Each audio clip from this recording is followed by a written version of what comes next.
पिछले कुछ महीनों से किसी भी सोशल फंक्शन में, इन्वेस्टर कॉन्फ्रेंस में, पब्लिक के बीच में बातचीत करते हुए, फंड मैनेजर से मिलते हुए लोग मुझे एक सवाल ज़रूर पूछते हैं। क्योंकि मैं जी ग्रुप का हिस्सा हूँ, मुझे पूछते हैं और बताओ अनिल, जी में क्या चल रहा है, क्या नया हो रहा है, सोनी के मर्जर के बाद क्या, मर्जर अभी भी है या ख़त्म हो गया, अब कंपनी कैसा कर रही है, आगे क्या होगा। और मैं उनसे एक ही चीज़ बोलता हूँ, यार इसके अलावा और कुछ पूछ लो। और वो बोलते हैं कि क्यों, कंप्लायंस इशू है। मैंने कहा थोड़े बहुत कंप्लायंस इशू हैं, लेकिन एक्चुअली मुझे भी बहुत ज़्यादा पता नहीं। तो फिर मैंने सोचा कि बार बार अगर ये सवाल आते हैं तो क्यों ना जी एंटरटेनमेंट के टॉप मैनेजमेंट से मुलाकात करके उन्हीं से पूछा जाए। अब बात ये आती है कि जब मैं इंटरव्यू करूं तो ऐसा लगता है कि अरे ये तो जी ग्रुप का ही चैनल है, जी बिजनेस है, और वो इंटरव्यू करेगा तो बड़ा एकदम मैनेज्ड काइंड ऑफ इंटरव्यू होगा। तो इस बार मैंने पुनीत गोयनका साहब जो कंपनी के सीईओ हैं, मैंने उनसे रिक्वेस्ट की कि सर एक इंटरव्यू करना चाहता हूँ और इंटरव्यू मैं अपने तरीके से करूँगा। और उन्होंने कहा अरे वेल क्यों नहीं, बिल्कुल। और आज मैं आपके सामने उनसे मुलाकात करने जा रहा हूँ। जी जैसा आप जानते हैं, लव मी और hate me, can't ignore me. और आज ये कंपनी और ये स्टॉक इसी वजह से सुर्खियों में है कि बहुत कुछ हुआ है और बहुत कुछ होने वाला है। पुनीत सर, बहुत बहुत स्वागत है आपका जी भैया में। सबसे पहले धन्यवाद समय देने के लिए। मतलब बड़े मुझे मुश्किल हो रही थी आपको एड्रेस करने में, क्योंकि एमडी और सीईओ बोलने की मेरी आदत पड़ी हुई है। इस बार मुझे सिर्फ सीईओ बोलना पड़ रहा है। तो पिछली मीटिंग में वहीं से शुरुआत करता हूँ, जो शेयर होल्डर्स की मीटिंग हुई, इसमें आपको डायरेक्टर नहीं चुना गया, लेकिन आप 5 साल के लिए सीईओ पद पर हैं। क्या कुछ बदला है आपके काम करने में, कामकाज करने के तरीके में, लीडरशिप के साथ कम्युनिकेशन में और अपनी टीम के साथ काम करने में, जब आप एमडी नहीं हैं, सीईओ हैं? देखिए, कुछ नहीं बदला है। काम करने का तरीका वही है जो पहले था। पूरी टीम आज भी मेरे को ही रिपोर्ट करती है जी। सिर्फ इतना ही बदला है कि मैं बोर्ड मेंबर नहीं रहा हूँ जी। तो उसमें एक्चुअली मेरे लिए तो बेटर है, कंप्लायंसेस कम हो गई मेरे लिए। कम पेपर साइन करने पड़ते हैं जी। बट बिजनेस जहाँ तक जो है वो जैसा पहले था वैसे ही है। और ये जो डायरेक्टरशिप नहीं रही है, ये एक्चुअली मेरे लिए बेटर है, क्योंकि अब मेरे को पूरा फोकस बिजनेस के ऊपर लगाने में समय मिल रहा है। तो अगर आप पिछले 1 साल का परफॉर्मेंस जी का देखेंगे जी, जो हम एक समय पे अगर मैं दिसंबर 24 की बात करूं या दिसंबर 23 की बात करूं, तो हम 10.2% प्रॉफिट पे थे जी। इस दिसंबर में हमने 16.1% का प्रॉफिट दिया है। मतलब 60% का ग्रोथ प्रॉफिट में आया है 1 साल के अंदर। ये कैसे हुआ है? इसीलिए हुआ है क्योंकि पूरी मैनेजमेंट इसी फोकस पे लगी हुई है कि हम इस कंपनी को वापस से इंडस्ट्री से बेटर कैसे परफॉर्मेंस दे सकें। ओके। तो इसी पे हमारा फोकस है। तो मैं एक्चुअली एक तरीके से खुश हूँ कि मैं सिर्फ सीईओ हूँ। काम करने के लिए ज़्यादा समय मिल रहा है। करने के लिए ज़्यादा समय मिल रहा है। मैं आप कंपनी की परफॉर्मेंस पे भी आऊँगा, लेकिन उससे पहले कुछ गरम सवाल है मेरे पास में। लोग मुझे पूछते हैं, देखिए 1 साल हो गया सोनी के साथ मर्जर कॉल ऑफ हो गया, नहीं हो रहा। लोग भी पूछते हैं, कहीं कहीं है ना अंदर मानते हैं कि अनिल अभी भी है ना सब खत्म नहीं हुआ, बात चल रही कहीं कहीं। मतलब लोगों का ये मानना है कि बात खत्म नहीं हुई। मैं आपसे ये बहुत साफ साफ जानना चाह रहा हूँ, मतलब परमानेंटली बात खत्म हो गई कि अब सोनी के साथ कभी हम बात नहीं करेंगे, कभी मर्जर नहीं होगा, इट्स ऑल ओवर? या मतलब कहीं राख के अंदर छोटी चिंगारी है जो कभी वापस आग बन सकती है? देखिए, मैं इतना ही कहूँगा अनिल कि कोई बात कभी ख़त्म नहीं होती। आज की तारीख पे सोनी के साथ भले ही मर्जर हमारा फेल हो गया या नहीं हो पाया, जिस भी कारण से, उस पर बहुत चीज़ें हो चुकी हैं, बहुत बातें हो चुकी हैं, तो ज़्यादा उसमें ज़्यादा जाने की कोई आवश्यकता नहीं है मेरे हिसाब से। बट मेरा ये मानना है कि अगर आज भी भले वो सोनी हो या कोई और हो, कोई भी प्रपोजल मेरे पास लेके आते हैं जो कि शेयर होल्डर्स के हित में है, कंपनी के हित में है, मेरे एम्प्लॉयज़ के हित में है, तो मैं उसको 100% कंसिडर करूंगा। आप ओपन हैं? एकदम ओपन हूँ। मेरे घर में कोई ताला नहीं है, मेरे ऑफिस में कोई ताला नहीं है, कोई भी कभी भी आ सकता है, जा सकता है, बात कुछ भी कर सकता है। आपने मुझे हेडलाइन दे दी है आज। बिल्कुल, यानी कि चाहे सोनी हो चाहे कोई और, कोई भी हो, मुझे जो मैंने आपको कहा, मैं फिर से रिपीट करता हूँ, मेरे शेयर होल्डर्स के हित में होना चाहिए, मेरी कंपनी के हित में होना चाहिए और मेरे एम्प्लॉयज के हित में होना चाहिए। ठीक बात है, अगर सबका इंटरेस्ट है तो क्यों नहीं। क्यों नहीं। अब आपने कंपनी की परफॉर्मेंस की बात की, आपने बताया भी किस तरह से 60% आपकी प्रॉफिटेबिलिटी बढ़कर आई है, कैसे, क्या कुछ किया है? क्योंकि जो मैंने सुना है और देखा है कि कुछ कॉस्ट ऑप्टिमाइजेशन की है आपने, कॉस्ट कंट्रोल की है और कुछ रेवेन्यू बढ़ाने के काम भी। जरा एक बार अपने शेयर होल्डर्स को समझाएं कि क्या कुछ बदला है पिछले 1 साल में जी में। हमने 1 साल पहले हम इस कंपनी को बना रहे थे मर्जर के हिसाब से, राइट। तो उसके चलते काफ़ी कॉस्ट बढ़ गई थी। तो हमने सबसे पहला स्टेप तो यही लिया, जो आपने एकदम सही पकड़ा है, कि कॉस्ट ऑप्टिमाइजेशन की हमने। तो पहले 6 महीने 7 महीने उसमें लगे हमको। तो सितंबर अक्टूबर तक हमने पूरी कॉस्ट ऑप्टिमाइजेशन को कंप्लीट कर लिया। अब हम इस पे फोकस कर रहे हैं कि हम आगे ग्रोथ कैसे लेके आए। उसके हमारे 3 पिलर्स हैं। ओके। और हमारे 3 पिलर्स हैं, एक तो कंटेंट का मोनेटाइजेशन, और तीसरा है फ्रूगैलिटी, मतलब सही दाम पे हम बिजनेस कैसे कर सकते हैं। तो ये हमारे 3 पिलर्स हैं जिस पे हम काम कर रहे हैं। जी और सोनी का मर्जर तो नहीं हुआ, लेकिन दूसरे मर्जर हो गए, बड़े बड़े मर्जर हो गए। जाहिर सी बात है कि आपके लिए कंपटीशन भी बढ़ रहा है, चैलेंजेस बढ़ रहे हैं। लोग बता रहे थे और आप भी जानते हो कि ये मर्जर जी के लिए भी और सोनी के लिए भी बहुत इंपॉर्टेंट है। दोनों साथ में होते तो बात अलग होती। तो अब कंपटीशन जो बढ़ रहा है और जो नए बदलाव हुए हैं, इसमें जी अपने आप को कैसे पोजीशन कर रहा है कंपटीशन से लड़ने के लिए? देखिए, मेरा मानना तो ये है कि कंपटीशन हमेशा ही था इस इंडस्ट्री के अंदर, और हमने इनके साथ इंडिविजुअली भी कम्पीट किया है, और मेरा मानना यह है कि हम इनके साथ इफेक्टिवली कम्पीट करेंगे जब ये साथ में भी आ गए। ओके। क्योंकि जो मैं अभी पहले आपको बता रहा था, जो 3 पिलर्स हमने खड़े किए हैं कि फ्रूगैलिटी, कंटेंट एंड मोनेटाइजेशन, अगर ये 3 चीज़ हमने अचीव कर ली तो कंपटीशन क्या है? एट द एंड कंपटीशन हमारा किससे होता है कि कंज्यूमर को कैसे हम लेके आए हमारे पास। और मैं ये मानता हूँ कि वो कंपटीशन हेल्दी होता है, लेकिन वो कंज्यूमर को लाना सबसे इम्पोर्टेंट चीज़ है। तो अगर हम कंटेंट रेलेवेंट बनाएंगे, हम कंटेंट अच्छा बनाएंगे, तो कंज्यूमर अपने आप आएगा, वहाँ से हम उसको मोनेटाइज कर पाएंगे, और सही दाम पे बनाएंगे तो सबके लिए बेटर है।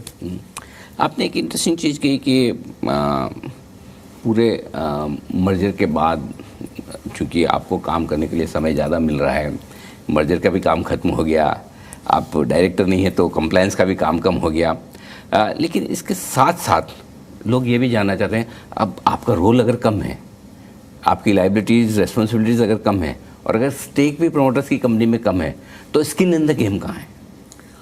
देखिए, मैं कभी भी इस कंपनी में, मेरे को आज 21 साल होने को आ गए हैं, मैं कभी भी इस कंपनी के अंदर ना अपनी शेयर होल्डिंग के लिए काम कर रहा था, ना अपनी पोजीशन के लिए काम कर रहा था।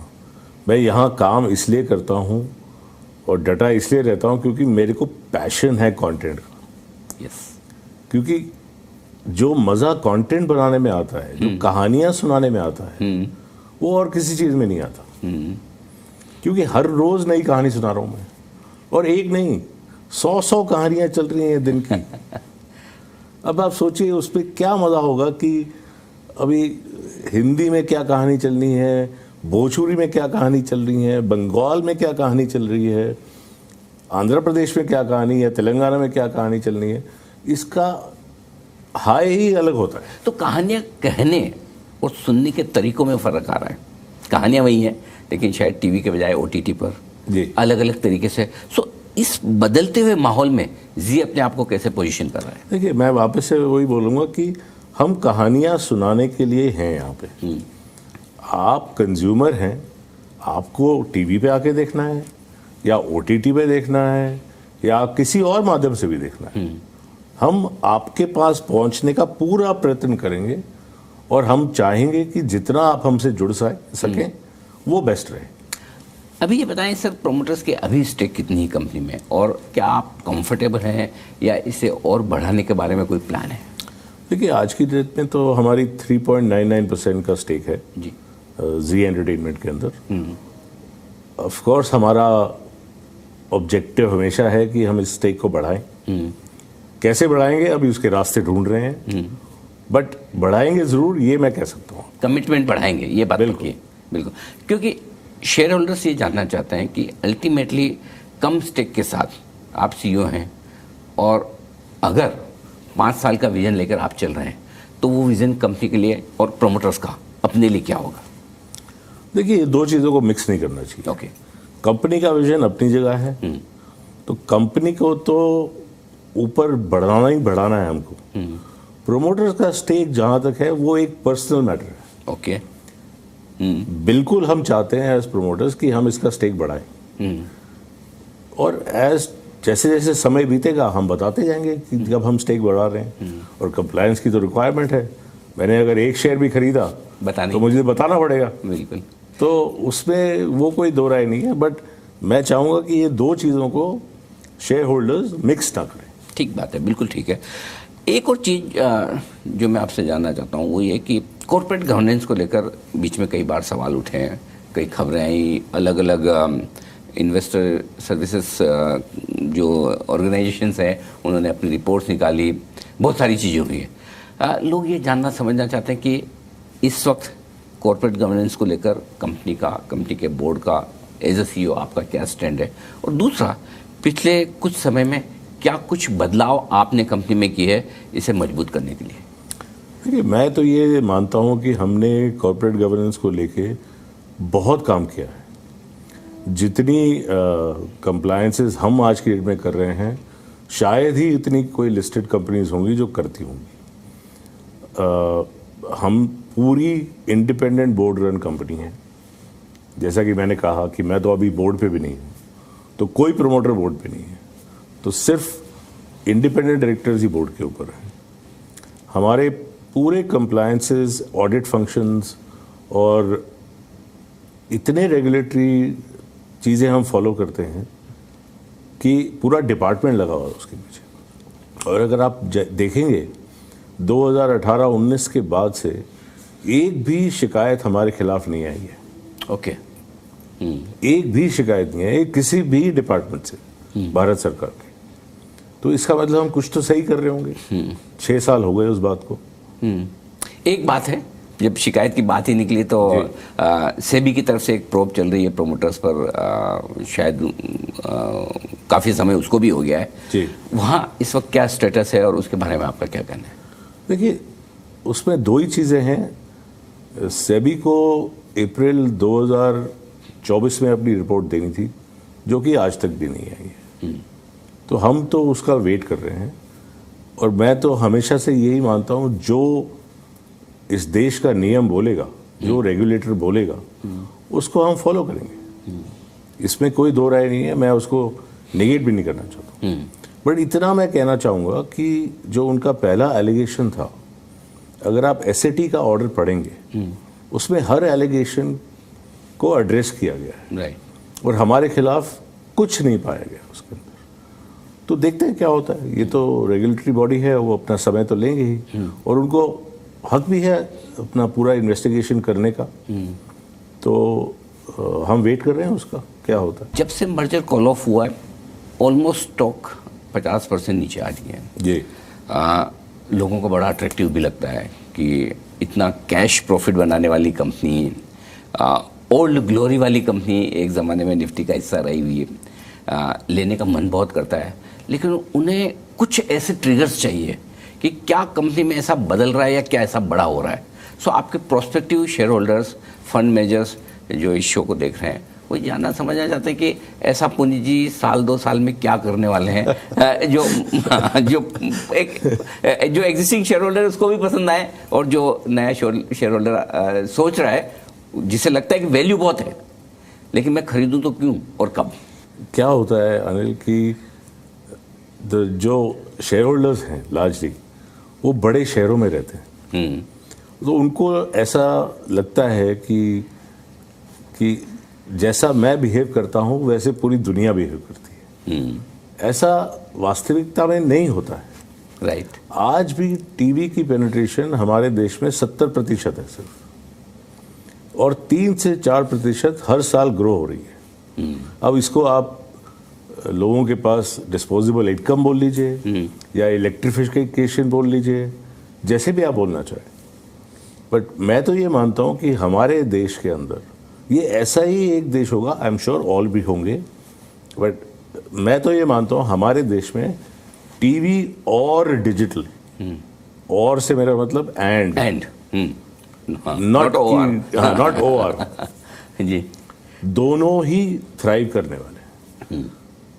तो मेरे हिसाब से हमें अपना फोकस शिफ्ट नहीं करना है, हमें अपना फोकस रखना है कि हम अच्छा कंटेंट सही दाम पे कंज्यूमर तक कैसे लेके जाएं। पास्ट और प्रेजेंट टीवी है, शायद फ्यूचर डिजिटल हो। सो डिजिटल को लेकर और ओटीटी को लेकर क्या बड़े प्लान्स हैं? देखिए, ओटीटी की ऑडियंस एक अलग ऑडियंस है, इसलिए आज की स्थिति में तो अलग ऑडियंस है, और वो ऐसी ऑडियंस है जो शायद टेलीविजन या लीनियर टेलीविजन को छोड़ चुकी है। तो उनके लिए हम अलग शोज बनाते हैं, अलग अलग किस्म की धारावाहिक और अलग किस्म की फिल्में बनाते हैं उनके लिए, जो उनको आकर्षित कर सके हमारी तरफ। और टीवी के लिए जो कोर ऑडियंसेस है उनके लिए अलग बनाते हैं। मेरा मानना ये है कि ओटीटी के अंदर, स्ट्रीमिंग सर्विसेज के अंदर अभी एक और पड़ाव आएगा जहां पे ये ग्रोथ और आगे बढ़ेगी। अच्छा जी। अभी क्या हुआ है कि छोटे शहरों में लोगों को शायद फ्री की आदत पड़ी हुई है, तो वो किसी फ्री माध्यम से जाके कंटेंट देख लेते हैं। बट जैसे जैसे उनको समझ में आएगा कि प्रीमियम कंटेंट, अच्छा कंटेंट एक छोटे से दाम देने के ऊपर मिलता है, तो क्यों नहीं आएंगे? वो सैंपल तो करेंगे। राइट। और सैम्पलिंग से ही हमारा काम आगे बढ़ता है। एक और सवाल शेयर होल्डर की बिहाफ पे लेना चाहता हूँ। हमारे जी के ढेर सारे एफआई शेयर होल्डर रहे हैं।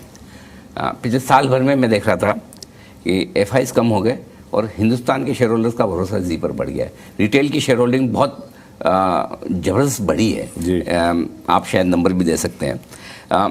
एक वजह भी, और दूसरा जाहिर सी बात है कि वो सारे रिटेल शेयर होल्डर्स जिनको जी पर भरोसा है, जी के ब्रांड पर भरोसा है, और जो मैंने एक स्टडी पढ़ी भी कि हिंदुस्तान का हर 5वां नागरिक ऐसा है जो जी का कोई न कोई चैनल जरूर देखता है। जी इतनी स्ट्रॉन्ग ब्रांड हर घर में पहुंची है। सो आप वो शेयर होल्डर्स जो रिटेल में इतने बड़े हैं, नए शेयर होल्डर्स हैं, पुराने हैं, उनको क्या मैसेज देना चाहेंगे?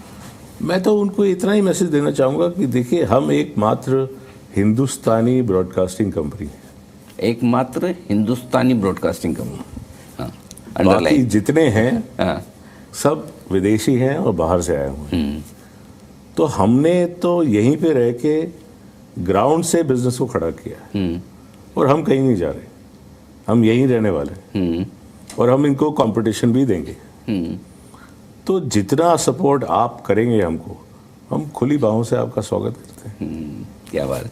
कभी आपको ऐसा नहीं लगता कि एक तरफ शुद्ध देशी हिंदुस्तानी कंपनी है मीडिया एंटरटेनमेंट इंडस्ट्री में, और एक तरफ विदेशी पैसे वाली थोड़ी पावरफुल कंपनियां हैं, तो मुकाबला बराबरी का नहीं है? देखिए, ये बिजनेस या ये व्यापार पैसों का व्यापार नहीं है, ये दिल का व्यापार है। अगर आप कंज्यूमर के दिल से जुड़ गए तो पैसे की कोई आवश्यकता नहीं है। पैसे तो चाहिए, ऐसी बात नहीं, पैसे तो चाहिए, बट सिर्फ पैसा होने से आप दिल से जुड़ जाएंगे ऐसा नहीं है। तो हमारा काम डेली का सुबह उठ के ये सोचना है कि मैं उनके दिलों को कैसे जोड़ूं अपने साथ। उसी के लिए आप जीते हैं, उसी के साथ हम सोते हैं, उसी के साथ हम उठते हैं। और एक और फीडबैक में आखिर में मैं आपको देना चाहता हूँ, क्योंकि मैं रिटेल इन्वेस्टर से भी मिलता हूँ देश भर में, लगभग हर वीकेंड मेरी कोई न कोई कॉन्फ्रेंस होती है और मेरे शो पे ढेर सारे सब बड़े बड़े फंड मैनेजर्स भी आते हैं। वो आपकी लीडरशिप बड़ी पसंद करते हैं और वो ये चाहते हैं और ये जानते भी और चाहते भी हैं कि इस लीडरशिप में आप बने रहें कंपनी को आगे चलाने में। एक कॉन्फिडेंस उनके लिए कि हाँ पुनीत गोयनका यही हैं, कहीं जाने वाले नहीं हैं और इस कंपनी को और ऊपर ले जाएंगे। क्या आप उनको ये भरोसा दे सकते हैं? देखिए, मेरी शेयर होल्डिंग जो मैंने आपको बताया 3.99, तो 5 साल पहले हो गई थी। 5 साल से तो मैं यही हूँ। राइट।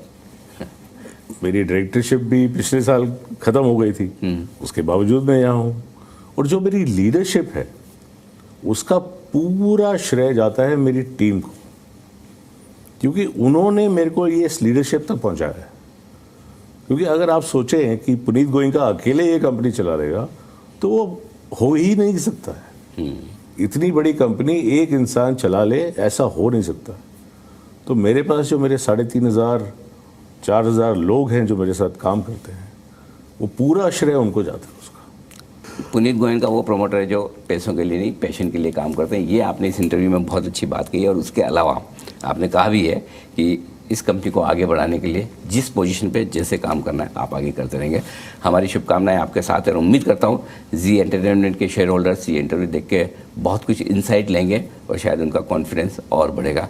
बहुत बहुत धन्यवाद आपका। Thank you so much. बहुत बहुत धन्यवाद। और आपके सारे दर्शकों को मैं नमन करना चाहता हूँ कि आप ऐसे ही अनिल जी का शो देखते रहें और हमारे साथ जुड़े रहें। बहुत बहुत धन्यवाद। Thank you so much sir. तो ये थे पुनीत गोयनका, सीईओ जी एंटरटेनमेंट के, बताते हुए कंपनी के प्लान्स के बारे में। और लंबे समय बाद हमने कोशिश की जी एंटरटेनमेंट के सीईओ से मुलाकात करने की और वो सारे सवाल जानने की, जवाब जानने की जो आपके मन में। आई एम श्योर आज आपको लगभग सारे सवालों के जवाब मिले होंगे। इस खास शो में इतना ही। मुझे दीजिए इजाज़त। नमस्कार।